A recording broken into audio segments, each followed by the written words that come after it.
जिस कछुए का पूरा जंगल मजाक उड़ाता था, एक दिन उसी ने उस बंदर की जान बचाई जिसने उसे सबसे ज्यादा परेशान किया था। जंगल के बीचों बीच एक बहुत ऊंचा बरगद का पेड़ था। उसी पेड़ पर रहता था एक बेहद शरारती बंदर, मोंटी। मोंटी को दूसरों को परेशान करने में बहुत मजा आता था। वो कभी खरगोशों के गाजर छिपा देता, कभी हिरनों पर फल फेंकता, तो कभी पक्षियों के घोंसले हिला देता। पूरा जंगल उससे परेशान था। लेकिन जंगल में एक छोटा सा कछुआ भी रहता था, मोती। वो बहुत शांत और दयालु था। धीरे चलता था, कम बोलता था और हमेशा सबकी मदद करता था। मोंटी रोज उसका मजाक उड़ाता। अरे मोती, तुम तो इतने धीमे हो कि सूरज डूब जाए तब भी रास्ता पूरा नहीं कर पाओगे। बंदर जोर जोर से हंसता। बाकी जानवर भी कभी कभी हंसने लगते, लेकिन मोती सिर्फ मुस्कुरा देता। एक दिन जंगल में खाने की बहुत कमी हो गई। फल सूख गए, नदी का पानी कम हो गया और सारे जानवर परेशान रहने लगे।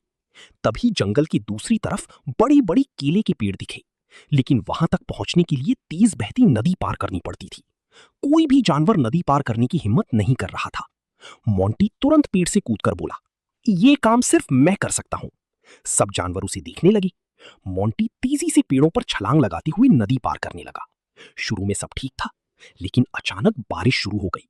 पेड़ की शाखाएं फिसलने लगीं। मोंटी का पैर फिसला और वो सीधे उफनती नदी में जा गिरा। "बचाओ, बचाओ!" वो जोर जोर से चिल्लाने लगा। तेज पानी उसे बहा कर ले जा रहा था। सारे जानवर डर गए। किसी की हिम्मत नहीं हुई नदी में उतरने की। तभी धीरे धीरे मोती आगे आया।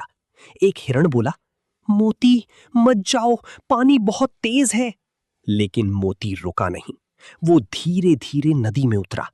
तेज लहरें उसे भी धक्का दे रही थीं। फिर भी वो आगे बढ़ता रहा।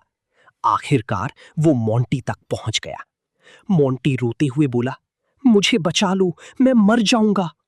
मोती ने कहा, "मेरी पीठ पर बैठ जाओ, मजबूती से पकड़ लो।" बहुत मुश्किल से, बड़ी मेहनत के बाद मोती मोंटी को सुरक्षित किनारे तक ले आया।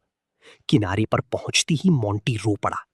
"मैंने हमेशा तुम्हारा मजाक उड़ाया, तुम्हें कमजोर कहा, फिर भी तुमने मेरी जान बचा ली।" मोती मुस्कुराया और बोला, "असली ताकत तेज दौड़ने में नहीं, अच्छा दिल रखने में होती है।" उस दिन के बाद मोंटी पूरी तरह बदल गया। अब वो किसी को परेशान नहीं करता था।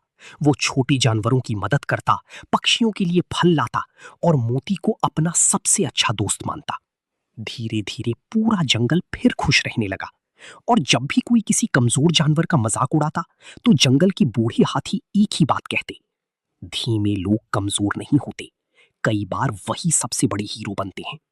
सीख, किसी की अच्छाई और दिल की ताकत को कभी कम नहीं समझना चाहिए।